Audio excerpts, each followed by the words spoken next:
Bonjour à tous. Dans la paracha de cette semaine, nous parlons de l'allumage de la menorah.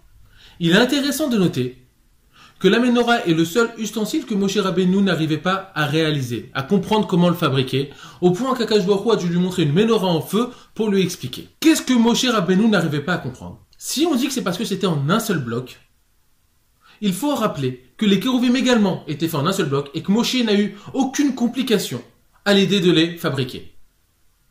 Il faut donc approfondir la réponse un peu plus.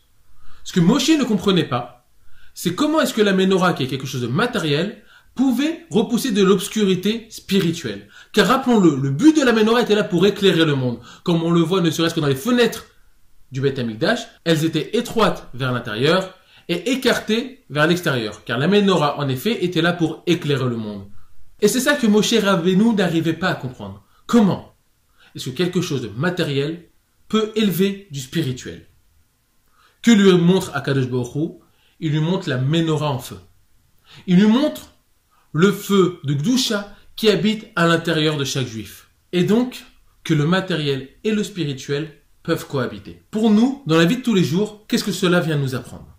On pourrait penser qu'être un bon juif, c'est un juif qui est détaché du matériel, au point que même notre corps devient notre ennemi. La menorah vient nous enseigner exactement le contraire. Le but d'un juif n'est pas de lutter contre le matériel, mais bien au contraire, de l'utiliser afin de l'élever et de s'aider soi-même à s'élever. Si vous avez aimé cette vidéo, n'hésitez pas à la partager et à laisser un pouce bleu.